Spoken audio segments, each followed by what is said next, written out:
Now you will listen the special update in English. The All-Parties Hurriyat Conference has warranted the attention of the United Nations and international human rights organizations towards the brutal act of Modi-led Indian fascist regime of not allowing people to participate in funeral parades and other lost rights of the iconic personality of the ongoing resistance movement, Sayyid Ali Gilani. The APHC, in a statement issued in Srinagar, maintained that Sayyid Ali Gilani was killed in police custody and his dead body was snatched from the aggrieved family by the Indian forces and buried in the darkness of the night without performing the religious rites. The All-Parties Hurriyat Conference thanked President and Prime Minister of Pakistan and the people of the country for displaying solidarity and support with the people of occupied territory. Hurriyat leader Yasmin Raja also welcomed the dossier issued by Government of Pakistan on Indian war crimes in Kashmir. Meanwhile, hundreds of people, including Hurriyat leader Shabir Ahmed Dar, visited the sons of veteran Hurriyat leader Sayyid Ali Gilani at their ancestral residence in Sopore and expressed solidarity with them over the demise of the iconic leader. International Democracy Day is being observed today to raise public awareness about the democratic system. Speaker National Assembly of Pakistan, Asad Qaisar, in his message on the day said that India, which claims to be the biggest democracy in the world, has usurped the democratic rights of people of Indian illegally occupied Jammu and Kashmir. He said Pakistan stands by their Kashmiri people in their just and legitimate struggle for right to self-determination.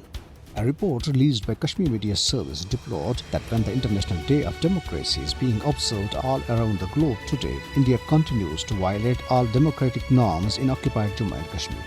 It said New Delhi has proved itself a sham democracy by continuously denying the Kashmiris their democratic right to self-determination.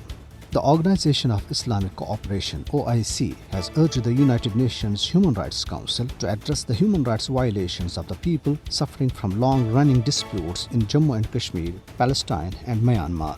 In a statement delivered on behalf of OIC at United Nations in Geneva, Pakistan's ambassador Khalil Hashmi urged the Council to implement the OIC's recommendations addressed to it during 47th Foreign Ministers' Conference in Niger, in which revocation of all illegal measures taken since August 5, 2019 in Indian illegally occupied Jammu and Kashmir was demanded.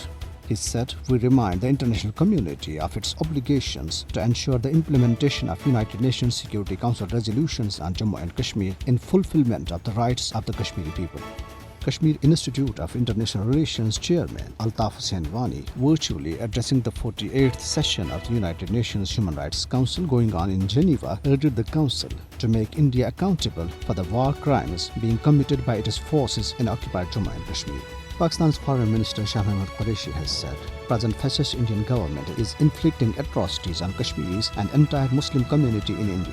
Speaking at the concluding parade of Hazrat Bahauddin Zakaria Urus in Multan, he said the enemies have launched hybrid war against Pakistan to create unrest through religious and linguistic divide. India ranked last out of 40 countries in the 2021 edition of the Commitment to Development Index, which assesses a country's contribution to the development of poor nations. Another study found that India has emerged as the biggest source of COVID misinformation. And this is for now. Have a good night and keep listening Radio Sada Hurriyat Jammu Kashmir.